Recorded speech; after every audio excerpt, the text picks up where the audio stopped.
तो हेलो दोस्तों, आज सभी का एक बार फिर से आप सभी का स्वागत है।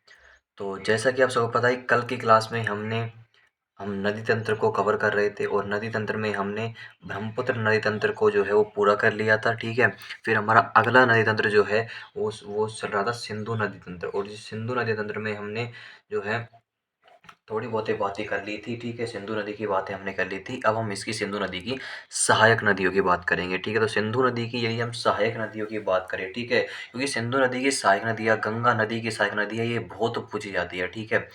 सबसे ज़्यादा जो इम्पोर्टेंट है वो गंगा नदी तंत्र है, ठीक है। सबसे ज़्यादा इम्पोर्टेंट है वो कौन सा है, वो गंगा नदी तंत्र है। और उसके बाद में यदि कोई नदी तंत्र है, यदि कोई रिवर सिस्टम है जो इम्पोर्टेंट है, तो वो कौन सा है, तो वो है सिंधु नदी तंत्र, ठीक है।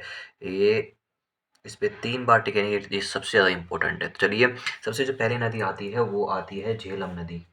सबसे जो पहली नदी आती है वो आती है झेलम नदी, ठीक है। झेलम नदी क्या है, सहायक नदी है इसकी, ठीक है।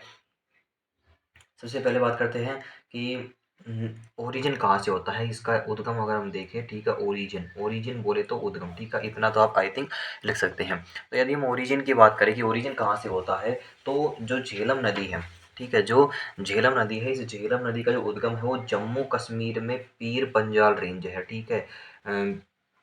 जम्मू एंड कश्मीर में पीर पंजाल श्रेणी पीर पंजाल श्रेणी जो कि मिडल हिमालय का भाग है, जो कि मिडल हिमालय का भाग है, के पास बेरी नाग लेक से निकलती है, ठीक है। जो कि यहाँ पर जम्मू कश्मीर पीर पंजाल श्रेणी है, जो कि मध्य हिमालयाज का भाग है, मध्य मध्य हिमालय का भाग है, के पास बेरी नाग लेक से निकलती है, बेरी नाग लेक यानी कि झील से निकलती है, ठीक है। इतनी बात क्लियर है। ओरिजिन को लेकर अगर पूछे, देखो ओरिजिन से बहुत ज़्यादा सवाल बनते हैं, ठीक है। नदियों का जो ओरिजिन होता है ना, उस ओरिजिन में से आपसे कई कभार जो है 2-3 सवाल बनते हैं। कैसे बनते हैं, यदि देखो, अगर लेक पूछता है तो आप बैरीनाग लेक कहोगे, ठीक है। जिस प्रकार से सिंधु नदी में लिखा है लेक पूछे मानसरोवर लेक, जिस प्रकार से ब्रह्मपुत्र नदी में लिखा है लेक पूछे मानसरोवर लेक, देश पूछे तिब्बत चीन हो जाएगा, ठीक है। तो अगर लेक पूछता है तो बैरीनाग लेक, ठीक है। और ओरिजिन पूछता है तो आप कहोगे, ठीक है। ओरिजिन, अगर ओरिजिन में फिर आपसे अगर पूछता है श्रेणी कौन सी, तो पीर पंजाल श्रेणी। अगर हिमालय पूछे कौन सी हिमालय में है पीर पंजाल श्रेणी, तो मध्य हिमालय में। कौन से राज्य में है, जम्मू कश्मीर में। किस देश से होता है, तो आप कहेंगे भारत, ठीक है। तो यह बात होती है। ओरिजिन जो है, ओरिजिन कई कबार इतना कॉम्प्लिकेटेड हो जाता है ना कि आप चीज़ों को ढंग से याद नहीं करते। आप सिर्फ और सिर्फ इस लेख को याद कर लेते हो, यहाँ बेरीनाग लेक है, इसको याद कर लेते हो, ऊपर ऊपर से जो है फिर अपना क्लियर हो जाएगा। लेकिन जो है आपको राज्य सारी चीज़ें क्लियर करनी पड़ती है, ठीक है। तो ओरिजिन क्लियर हो गया। जम्मू कश्मीर में पीर पंजाल श्रेणी है, जो कि किसका भाग है, मिडल हिमालयाज का भाग है। उसके पास में एक बेरीनाग लेक है, बेरीनाग झील है, उससे निकलती है, ठीक है। बात करते हैं, तो यह एक क्या है, नेशनल रिवर है, इंटरनेशनल रिवर नहीं है। क्यों नहीं है, तो ये कोई लिखने की बात नहीं कि नेशनल रिवर है, ठीक है। आप सिंपली इतना लिख सकते हो कि यह नहीं, ये एक इंटरनेशनल रिवर है, ठीक है। सॉरी, गलती हो गई। ये एक इंटरनेशनल रिवर है, लेकिन अभी थोड़ा सा दिमाग में कुछ और आ गया, तो इसी कारण से थोड़ी सी क्या हो गई, मिसअंडरस्टैंडिंग हो गई, ठीक है। बल्कि ये क्या है कि इंटरनेशनल रिवर है, लेकिन क्या है कि ये भारत में एकमात्र यूटी है, जो कौन सी है, जम्मू एंड कश्मीर में बहती है, ठीक है। मैं क्या था, मैं इस लाइन को लेकर के थोड़ा सा दिमाग में कन्फ्यूजन हो गया, जिस कारण से मैंने बोला कि ये नेशनल रिवर है, जो कि बिल्कुल गलत है। ये भी एक इंटरनेशनल रिवर है, जिसको हम भी नीचे लिखेंगे, ठीक है। तो ये भारत में, ठीक है, एकमात्र यूटी है। कौन सी है, वो जम्मू कश्मीर है। उस जम्मू कश्मीर में ये बहती है, ठीक है। सिर्फ और सिर्फ जम्मू कश्मीर में बहती है। और बात करें जो श्रीनगर है, ठीक है, श्रीनगर क्या है, जम्मू कश्मीर की क्या है, कैपिटल है, राजधानी है। श्रीनगर झेलम नदी के दाएं तट पर है। श्रीनगर झेलम नदी के कौन से तट पर है, दाएं तट पर है, दाएं तट पर है, ठीक है। क्लियर हो गई इतनी बात। और फिर बात करते हैं कि ये जो झेलम नदी है, ये है वुलर लेक, वुलर वुलर झील से होते हुए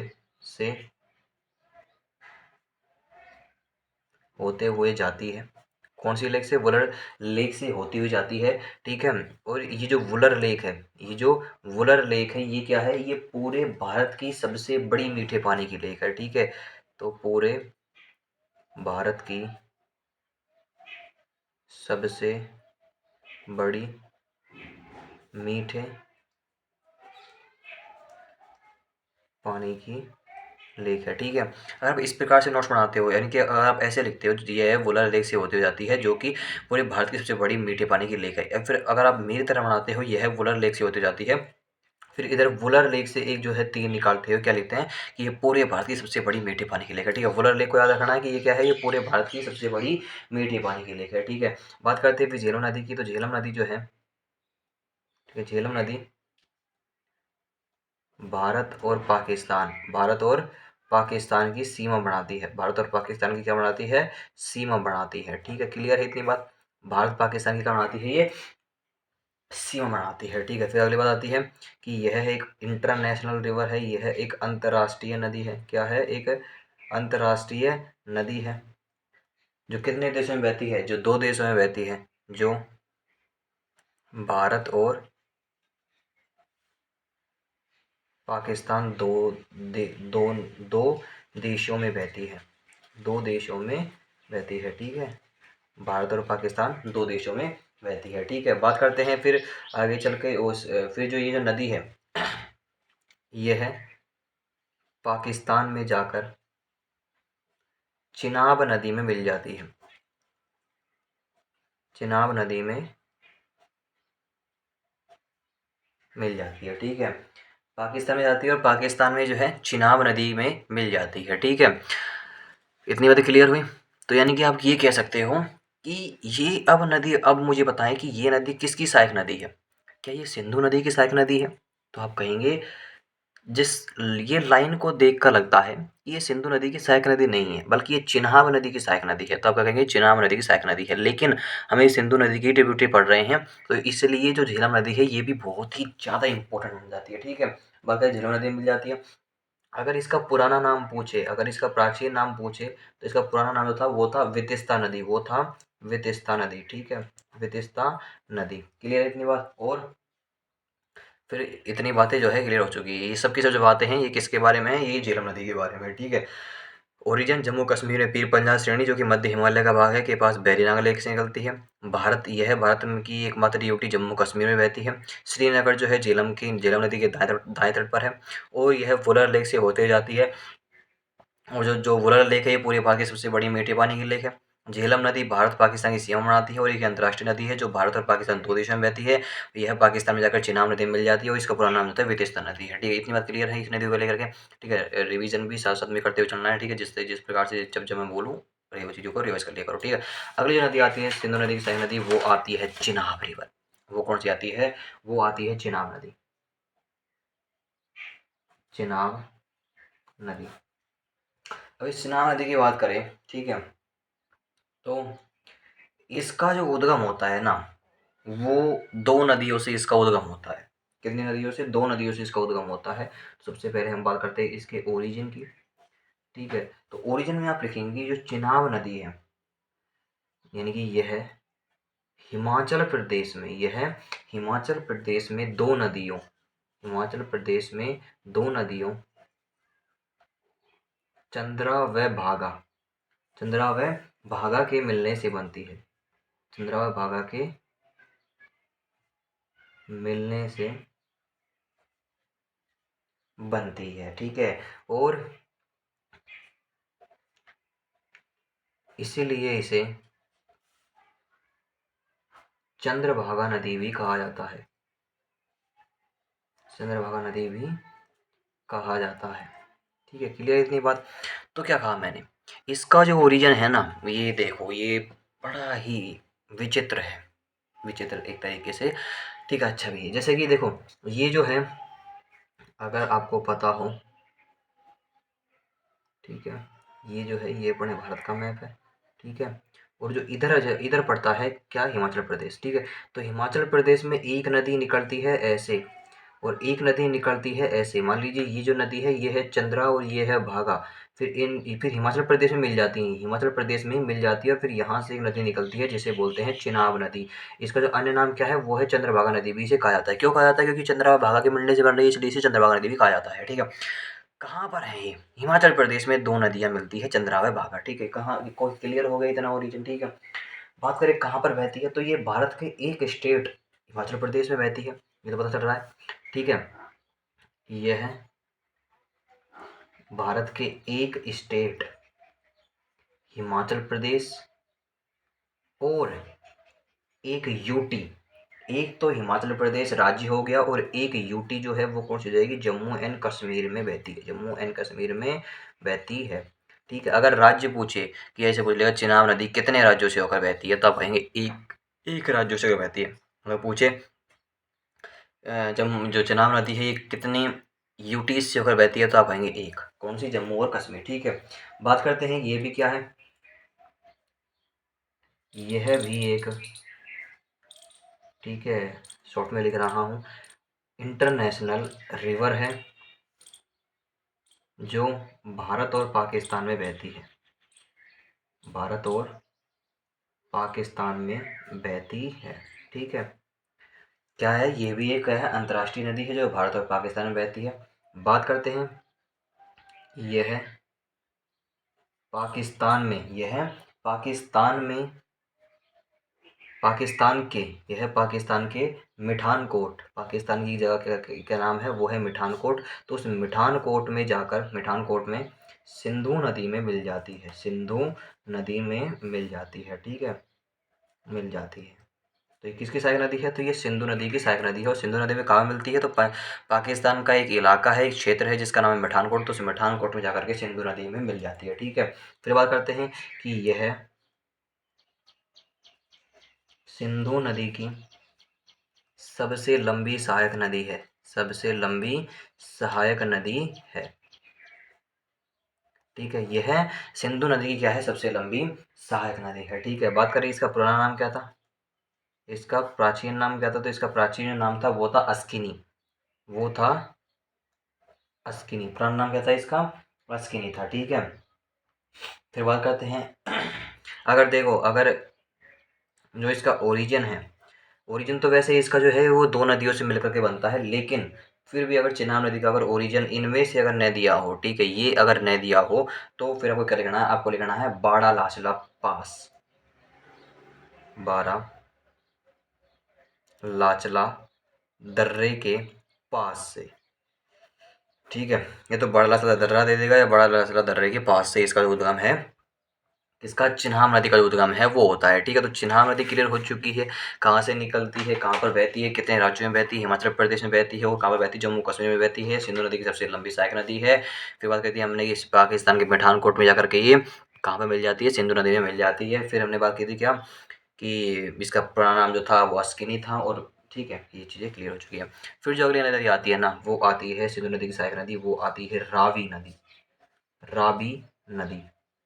रावी नदी की क्या पहचान है, मैं पहचान की बात थोड़ी, ठीक है, कहाँ से निकलती है, इसका अगर ओरिजिन पूछे, तो इसका ओरिजिन पूछे तो हिमाचल प्रदेश में रोहतांग दर्रा है, हिमाचल प्रदेश में रोहतांग दर्रे के पास से निकलती है, के पास से निकलती है, ठीक है? कहाँ से निकलती है, हिमाचल प्रदेश में एक दर्रा है रोहतांग दर्रा, उस रोहतांग दर्रे के पास से निकलती है, ठीक है? आगे चलते हैं, अगली बात देखते हैं, इसकी अगली बात क्या है, तो फिर जो है क्या आता है कि यह 2 स्टेट में बहती है, ये है 2 स्टेट कौन कौन से हो जाएंगे, हिमाचल प्रदेश और पंजाब में बहती है, ठीक है? हिमाचल प्रदेश और पंजाब में बहती है, ठीक है? पीबी का मतलब क्या है, पंजाब है, ठीक है? हिमाचल प्रदेश और पंजाब में बहती है। फिर बात करते हैं, यह भी क्या एक अंतर्राष्ट्रीय रिवर है, यह एक इंटरनेशनल रिवर है जो भारत और पाकिस्तान में बहती है, भारत और पाकिस्तान में बहती है, ठीक है? जो भारत पाकिस्तान में बहती है और फिर पाकिस्तान में जाकर के चिनाब नदी मिल जाती है, ठीक है? पाकिस्तान में जाकर चिनाब नदी में मिल जाती है, चिनाब नदी में मिल जाती है। तो ये भी किसकी सहायक नदी है? तो ये किसकी सहायक नदी है? तो ये चिनाब नदी की सहायक नदी है, ठीक है। झेलम भी किसकी थी? झेलम भी चिनाब नदी की थी। और चिनाब नदी किसकी सहायक नदी थी? वो थी सिंधु नदी की, ठीक है। अगली बात करते हैं, इसका पुराना नाम, तो इसका पुराना नाम था वो था, पुराना नाम था इसका पुरुषणी। क्या था? पुरुषणी जो है इसका पुराना नाम था, ठीक है, पुरुषणी इसका पुराना नाम था। इतनी बातें क्लियर है। रावी नदी कंप्लीट हो चुकी है। कहाँ से निकलती है? रोहतांग पास के पास से निकलती है। रोहतांग दर्रा कहाँ पर है? हिमाचल प्रदेश में है। 2 स्टेट में बहती है, हिमाचल प्रदेश और पंजाब में बहती है। अंतर्राष्ट्रीय नदी है, भारत पाकिस्तान में बहती है। पाकिस्तान में जाकर के चिनाब नदी में मिल जाती है। पुराना नाम पुरुषणी था। अगली नदी आती है ब्यास नदी। अगली कौन सी नदी आती है? अगली नदी आती है ब्यास नदी।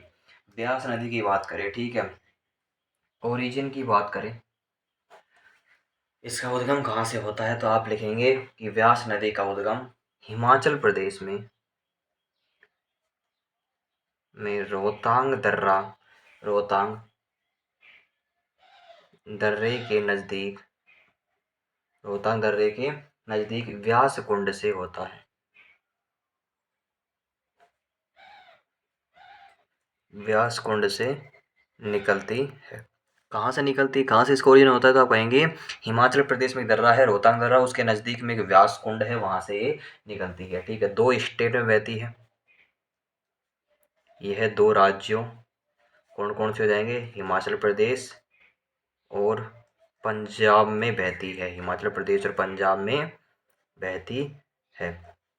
क्लियर हो जाएगी इतनी बात। यह 2 स्टेट हिमाचल प्रदेश और पंजाब में बहती है, ठीक है। फिर बात करते हैं कि यह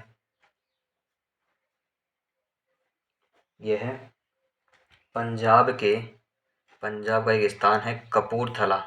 पंजाब के कपूरथला में जाकर सतलज नदी में मिल जाती है। कौन सी नदी में मिल जाती है?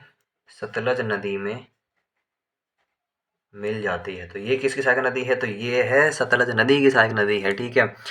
तो यह पंजाब के कपूरथला में जाकर के सतलज नदी में मिल जाती है, ठीक है। फिर अगली बात, सतलज और ब्यास, ये जो दोनों नदियां हैं, इनके संगम पर एक बांध बनाया गया है, एक, ठीक है। व्यास के संगम पर हरिके बैराज बांध बनाया गया है। हरिके बैराज बांध बनाया गया है, ठीक है। कौन सा बनाया गया है? हरिके बैराज बनाया गया है, ठीक है। और इसी बैराज से इंदिरा गांधी नहर निकाली गई है। फिर क्या लिखेंगे? इसी बैराज से इंदिरा गांधी नहर निकाली गई है। क्या निकाली गई है? इंदिरा गांधी नहर निकाली गई है, ठीक है। और ये जो इंदिरा गांधी नहर है, इंदिरा गांधी नहर है, यह भारत की, यह भारत की सबसे बड़ी सिंचाई नहर है। भारत की सबसे, आई थिंक आपको दिख नहीं रहा है, तो यह भारत की सबसे बड़ी सिंचाई नहर है, ठीक है। सिंचाई नहर है, क्या है ये? इंदिरा गांधी नहर भारत की सबसे बड़ी सिंचाई नहर है। इतनी बातें क्लियर है। और फिर अगर हम इसका भी पुराना नाम करें, तो इसका जो पुराना नाम था वो था विपाशा नदी। पुराना नाम विपाशा नदी, ठीक है। पुराना नाम था विपाशा नदी, ठीक है। इतनी बातें क्लियर हैं व्यास नदी को लेके कि कहाँ से ओरिजिन पूछे तो आप क्या कहेंगे कि ओरिजिन जो होता है वो रोहतांग दर्रे के नज़दीक व्यासकुंड से निकलती है। 2 स्टेट हिमाचल प्रदेश और पंजाब में बहती है। यह पंजाब के कपूरथला में जाकर के सतलज नदी मिल जाती है, यानी कि सतलज नदी की सहायक नदी है, ठीक है। फिर अगली बात क्या कहती है हमने? सतलज और व्यास के संगम पर हरिके बैराज बनाया गया है। इसी बैराज से इंदिरा गांधी नहर निकाली गई है, जो कि भारत की सबसे बड़ी क्या है? सिंचाई नहर है, और इसका पुराना नाम था विपाशा नदी, ठीक है। यदि वैसे देखो, एक एक नाम आया है जिसका नाम है इंदिरा गांधी नहर, ठीक है। जिसका नाम क्या है? उसका नाम है इंदिरा गांधी नहर। तो ये इंदिरा गांधी नहर क्या है? ठीक है, ये जो नहर है ये भारत की सबसे बड़ी सिंचाई नहर है, इसको हमने पढ़ ही लिया है भाई। ये जो है ना, ये नहर, ये एक बहुत ही अच्छा काम करती है। कौन से राज्य में? राजस्थान में, ठीक है। राजस्थान का जो मरु प्रदेश है ना, राजस्थान का जो मरु प्रदेश है, उस मरु प्रदेश की ये एक तरीके से लगा लो गंगा है, गंगा। मरु प्रदेश की क्या है, एक तरीके से गंगा है। क्यों? क्योंकि आप सभी जानते हैं कि मरुस्थल में पानी की कमी होती है। जो डेजर्ट होता है, जो डेजर्ट होता है उसमें पानी की क्या होती है, कमी होती है। अब जब पानी की कमी होएगी तो वहाँ पर पानी कैसे मिलेगा? फिर वहाँ के लोगों का जो जीवन है वो तो एक तरीके से क्या हो जाएगा, परिस्थितियों से भरा हो जाएगा, मुश्किलों से भरा हो जाएगा। तो उन्हीं के लिए जो है ये इंदिरा गांधी नहर परियोजना निकाली गई थी और उसी के तहत जो है इसके अंदर आई थिंक 8-9 लिफ्ट हैं। 8-9 क्या है, लिफ्ट है। और उनसे लिफ्ट के ज़रिए जो है जो पानी है वो अलग-अलग ज़िलों में, अलग-अलग डिस्ट्रिक्टों में पहुँचाया जाता है, ठीक है। किसी लिफ्ट का नाम क्या है, किसी लिफ्ट का नाम क्या है, तो ये एक तरीके से राजस्थान के मरू प्रदेश की गंगा हम इसे कह सकते हैं, ठीक है। भारत की सबसे बड़ी सिंचाई नहर भी है, भारत की सबसे बड़ी नहर भी है, ठीक है।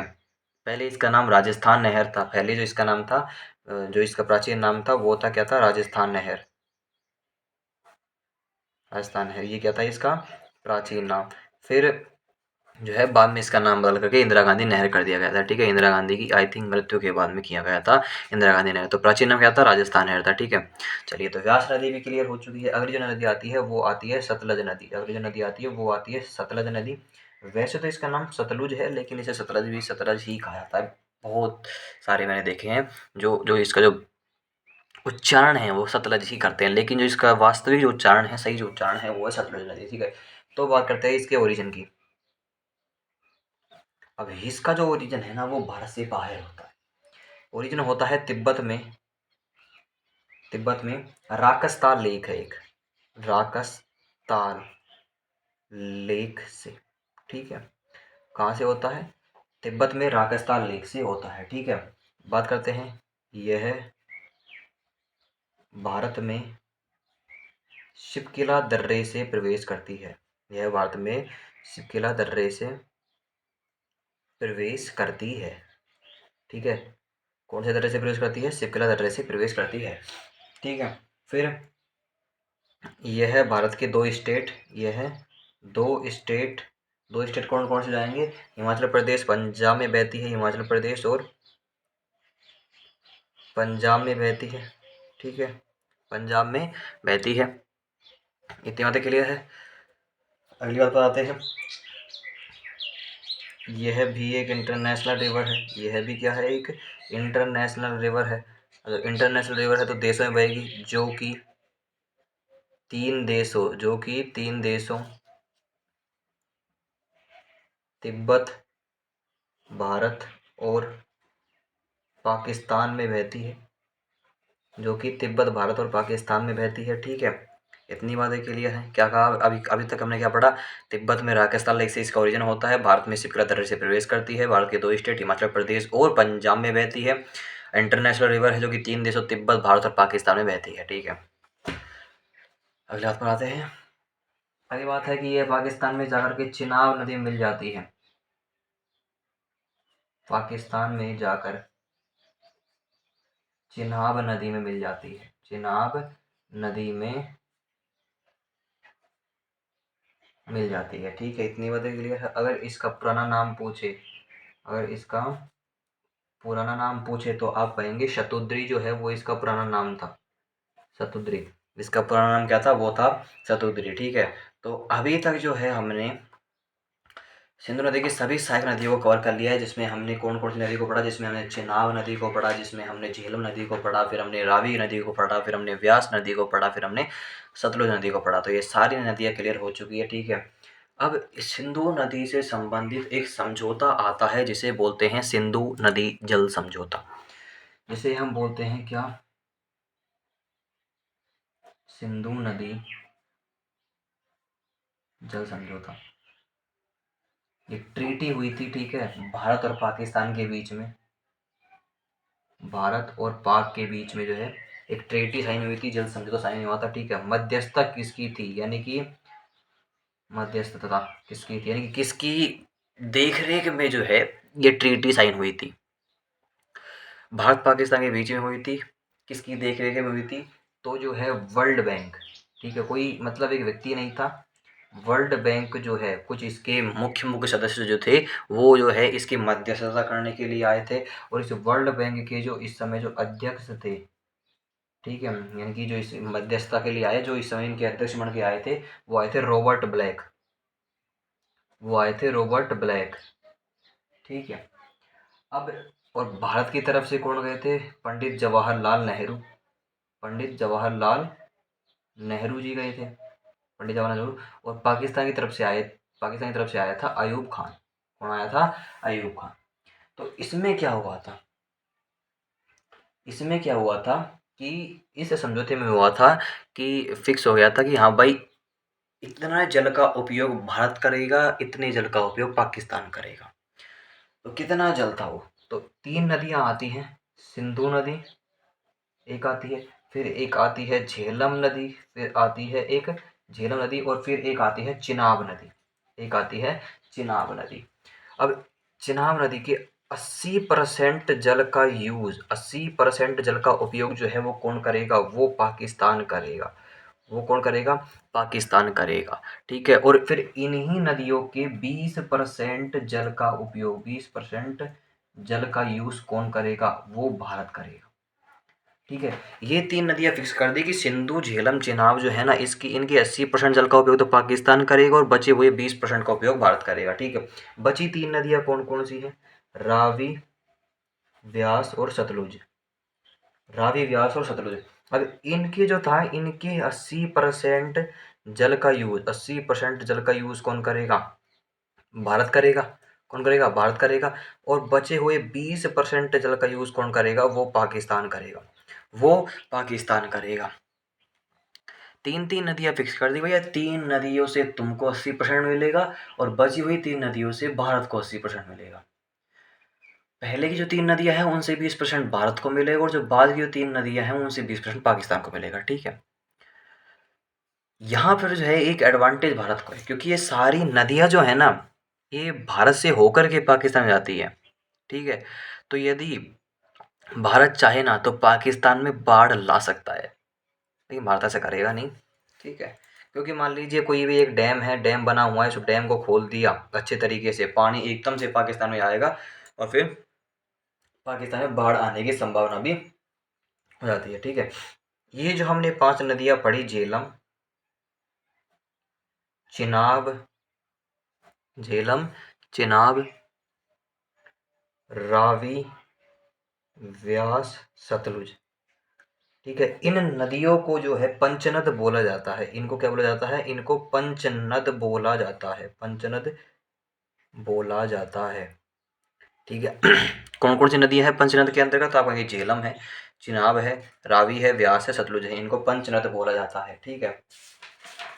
तो ये एक तरीके से हमने सिंधु नदी की भी सहायक नदियाँ पढ़ ली, लेकिन ज़्यादातर जो थी वो चिनाब नदी की सहायक नदियाँ थी। अब आप कहेंगे सिंधु नदी में क्या एक चिनाबें मिलती है? क्या चिनाब के कारण ही सिंधु नदी का पानी इतना है? तो वो नहीं, ठीक है। बात करते हैं अब सिंधु नदी की छोटी छोटी सहायक नदियाँ कौन कौन सी है। तो आप कहेंगे सिंधु नदी की सहायक नदियाँ, सिंधु नदी की सहायक नदियाँ, ये जो है ये छोटी नदियाँ हैं, ठीक है। जो मैं पढ़ी थी वो बड़ी बड़ी नदियाँ थी, ठीक है। तो ऐसे मान लीजिए, ऐसे देखो, ऐसे जाती है, ठीक है भाई। सिंधु नदी भारत में जो है वो कुछ इस प्रकार से जा रही है, ठीक है। भारत में कुछ इस प्रकार से जा रही है। इधर आएंगी राइट बैंक ट्रिब्यूटरी, यानी कि दाएं हाथ की सहायक नदियाँ, राइट बैंक ट्रिब्यूटरी। और इधर आएंगी लेफ्ट बैंक ट्रिब्यूटरी, इधर आएंगी बाएं हाथ की सहायक नदियाँ, ठीक है। तो इतना आप लिख सकते हो कि इंग्लिश वाले लिखेंगे लेफ्ट बैंक ट्रिब्यूटरी और इधर लिखेंगे राइट बैंक ट्रिब्यूटरी। हिंदी वाले लिखेंगे दाएं हाथ की सहायक नदियाँ, बाएं हाथ की सहायक नदियाँ, ठीक है। सबसे पहले देखते हैं दाएं हाथ की सहायक नदी में एक जो आती है, एक आती है गिलगिट नदी। एक जो आती है वो आती है गिलगिट। गिलगिट एक नदी है, वो नहीं वो मिलती है। फिर एक आती है गोमल नदी। फिर एक जो नदी आती है वो आती है गोमल नदी, ठीक है। पहले गिलगिट नदी, फिर गोमल नदी, फिर आती है कुर्रम नदी, फिर आती है एक कुर्रम नदी, ठीक है। कुर्रम नदी मैं बोल रहा हूँ, उनसे लिख लो अगर समझ में नहीं आया तो। कुर्रम नदी। फिर एक नदी आती है, कौन सी नदी आती है? काबुल नदी। फिर एक नदी आती है काबुल नदी, और फिर एक नदी आती है श्योक नदी। फिर जो एक नदी आती है वो आती है श्योक नदी। तो ये हो गई राइट बैंक ट्रिब्यूटरी, श्योक नदी, काबुल नदी, कुर्रम नदी, गोमल नदी और गिलगिट नदी। अब आता है लेफ्ट बैंक ट्रिब्यूटरी में। लेफ्ट बैंक ट्रिब्यूटरी में जो मिलती है वो मिलती है झेलम, ठीक है। फिर मिलती है चिनाब, फिर मिलती है चिनाब, फिर मिलती है कौन सी, रावी, फिर मिलती है व्यास, फिर मिलती है कौन सी, सतलुज, कौन सी मिलती है, सतलुज। फिर जो मिलती है वो मिलती है जास्कर, कौन मिलती है, जास्कर। और फिर जो है मिलती है, ये जो कौन सी नदी हो जाएगी, ये हो जाएगी शुरू नदी, ये हो जाएगी सुरु नदी, ठीक है। तो ये देखो सबसे पहली नदी है वो सुरु नदी है, फिर जास्कर नदी है, फिर सतलुज नदी है, फिर व्यास नदी है, फिर रावी नदी है, फिर चिनाब नदी है और फिर झेलम नदी है, ठीक है। तो ये राइट लेफ्ट बैंक ट्रिब्यूटरी हो चुकी है, झेलम, चिनाब, रावी, व्यास, सतलज, जास्कर और सुरु। राइट बैंक ट्रिब्यूटरी में श्योक, काबुल, कुर्रम, गोमल और गिलेट, ठीक है। तो ये हमारा खत्म हो चुका है सिंधु नदी तंत्र, ठीक है। आज की इस वीडियो में मैंने सिंधु नदी तंत्र को पूरा कर लिया है। अगली जो वीडियो होगी उसमें हम गंगा नदी तंत्र को क्लियर कर लेंगे। आई थिंक गंगा नदी तंत्र को पढ़ने के लिए हमें शायद से 2 या फिर 3 क्लासों की आवश्यकता पड़ सकती है, ठीक है। 2 या फिर 3 क्लास, और आई थिंक 3 क्या, आई थिंक 4 क्लास भी लग सकती है, ठीक है। 4 क्लास भी लग सकती है, अगर थोड़ा सा धीरे अगर स्थिति अपनी पड़ जाती है तो 4 क्लास भी लग सकती है, लेकिन हम ट्राई करेंगे कि 2 से 3 क्लासों में जो है हम गंगा नदी तंत्र को पढ़ लें। आज की क्लास में इतना ही, मिलते हैं आपसे अगली क्लास में, तब तक के लिए धन्यवाद।